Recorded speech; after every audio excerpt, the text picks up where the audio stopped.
श्री सनत कुमारों ने देवर्षि नारद बीड़ा बजाते हुए मैया इस मृत लोक में जब भ्रमण कर रहे थे तो देखा कि मृत लोक में मैया बड़ा पापाचार बढ़ा हुआ है। तो आज देवर्षि नारद ने चारों तरफ मैया पुष्कर, प्रयाग, काशी, गोदावरी चारों तरफ जब भ्रमण किया तो मैया देखा कि मान ही मात पिता नहीं देवा, साधु सन करवा वहीं से। ये सिस्टम था। आज मैया उसी समय देवर्षि नारद बीड़ा बजाते हुए मैया यहाँ तक हरि क्षेत्र, कुरुक्षेत्र, सेतु बंद रामेश्वरम सभी तीर्थों में भी भ्रमण किया।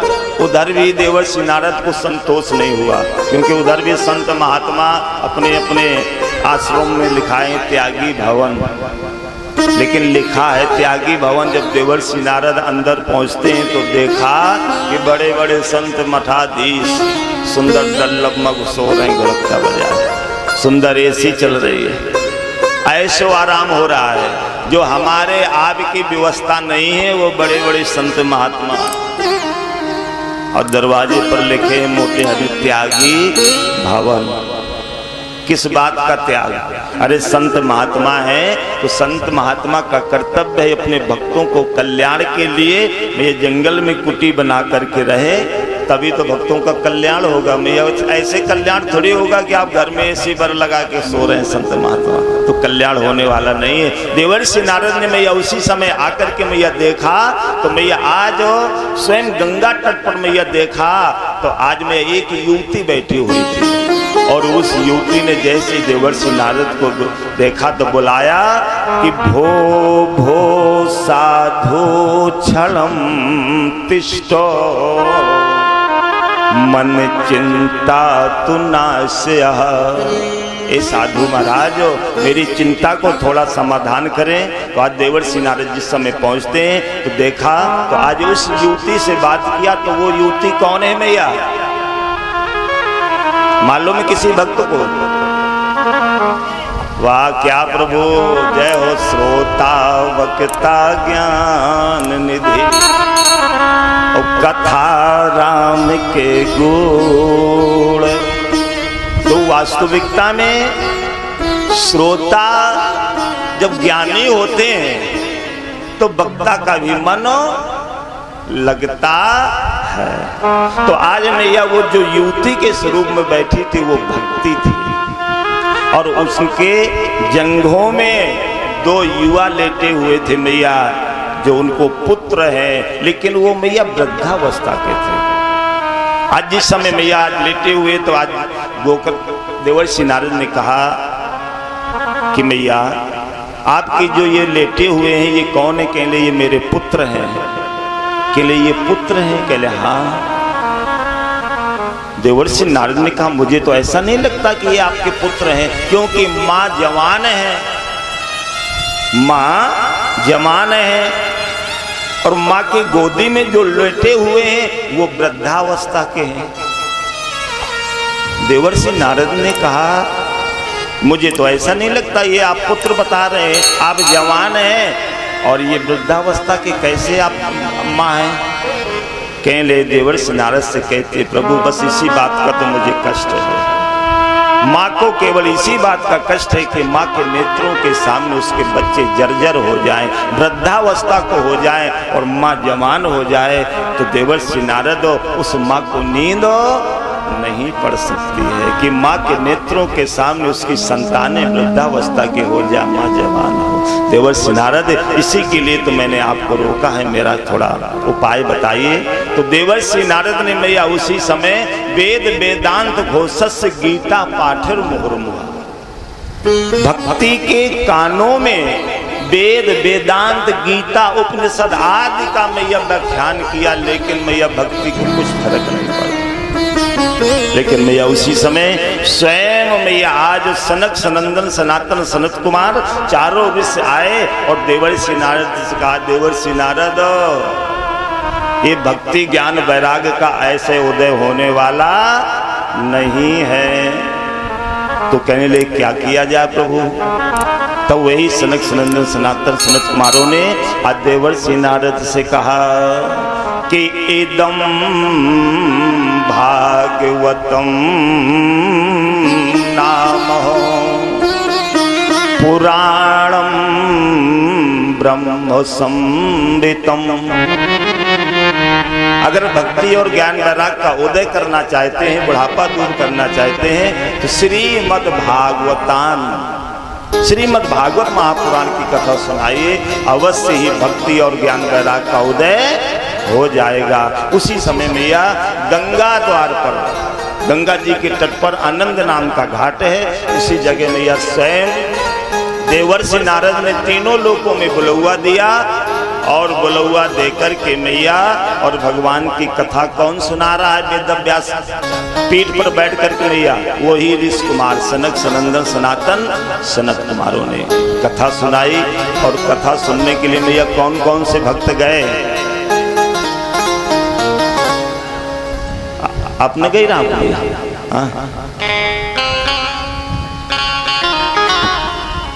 मैया कौन कौन से भक्त गए कि भृगु वशिष्ठ चमुनस्य गौतम। भृगु जी, वशिष्ठ जी, चमन ऋषि जी, मेघातिथि देवल देवरातु, रामस्तथा गाधि सुतस्य साकलो,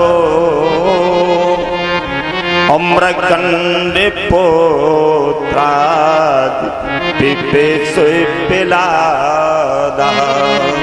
रामस्य अर्थात परशुराम जी भी मैया भागवत महापुराण की कथा सुनने के लिए गए और मैया स्वयं विश्वामित्र जय और मृकंडु के पुत्र मार्कंडेय जी कथा सुनने गए। यहाँ तक कि सारे मुनिगण अपनी पत्नियों के सहित, शिष्यों के सहित भगवान की कथा श्रवण करने के लिए पहुंचते हैं। और उसी समय मैया भक्ति स्वयं जाकर के मैया आज कथा श्रवण करने जब पहुंचती है, तो आज मैया स्वयं भक्ति ने मैया आज सनक सनंदन सनत कुमारों से पूछा, प्रभु हम कहाँ पर विराजमान हो, हमारा स्थान कहाँ है?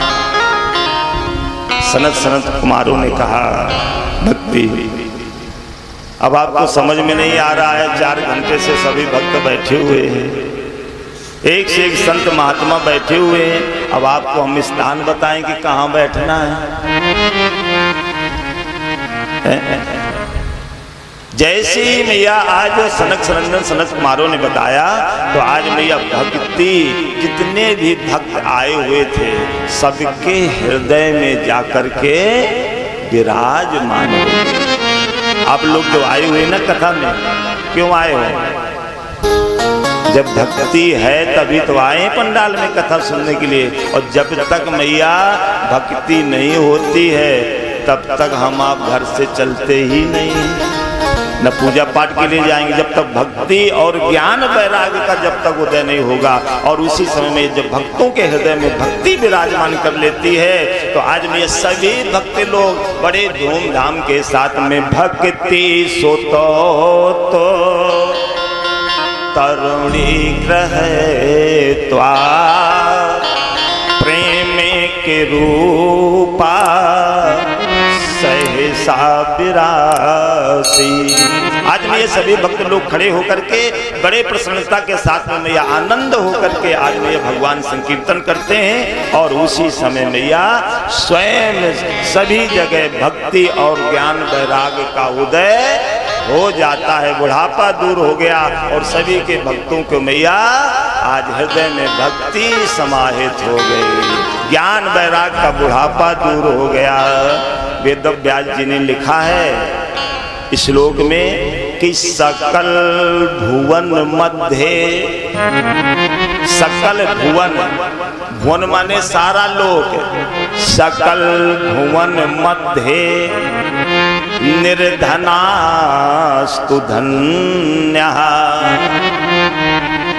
इस संसार में जिस भक्त के हृदय में मैया निवसती हृदय ऐसा, निवसती मतलब निवास करती है हृदय में। अगर जब कोई भक्ति निवास करती है तो मैया कहते हैं सकल भुवनों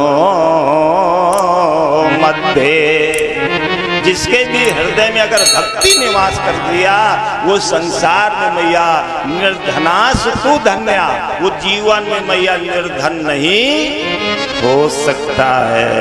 वो जीवन में मैया व्यक्ति निर्धन नहीं हो सकता है। जिसके भी दिल में मैया हृदय में अगर भक्ति का वास हो गया, ज्ञान वैराग का उदय हो गया, जीवन में वो निर्धन नहीं रह सकता है।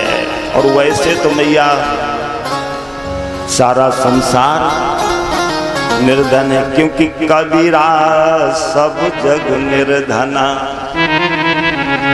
और धनवंता नहीं कोई, और धनवंता वही जानिए जाके राम नाम धन हो।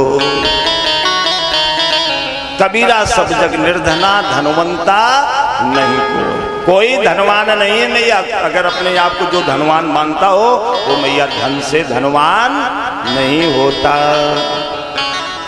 केवल धनवान वही है कि मैया राम नाम रूपी जिसके धन है वही धनवान है। नहीं तो मैया कह दिया है कि भिखारी सारी दुनिया,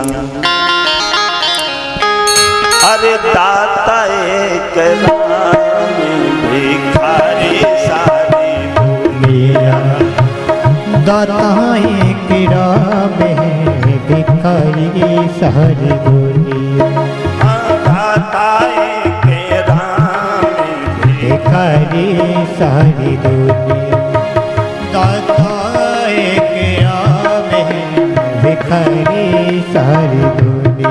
मैया सारा ये संसार भिखारी है, केवल धनवान वही व्यक्ति है जिसके भगवान नाम रूपी धन है। क्योंकि मैया किसी भक्त ने कहा है कि जिन बहुत के माने गुमान कियो तो उनको कहिए न गुनी ना गुनी। जिन बहुत के संपत्ति जोर धरी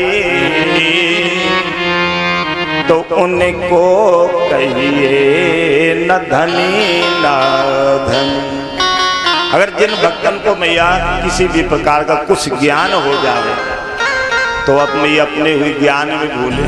पंडित जी जो कथा सुना रहे तो हमको तो आती है, क्या फायदा उधर जाने से।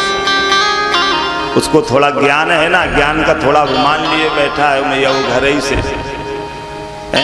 और अगर अधिक धन हो गया मैया, अधिक धन के चक्कर में मैया वो नहीं जाता। पता नहीं साहू जी की यहाँ कैसी व्यवस्था होगी, बैठने को मिलेगा नहीं मिलेगा क्या, चलो हटाओ ना मैया।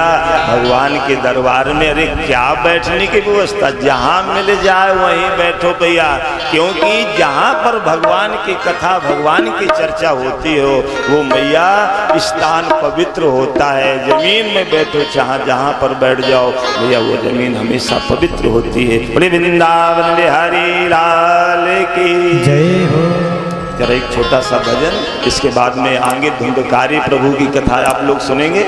इसके बाद में राजा परीक्षित की जन्म की कथा। चलो प्रभु एक छोटा सा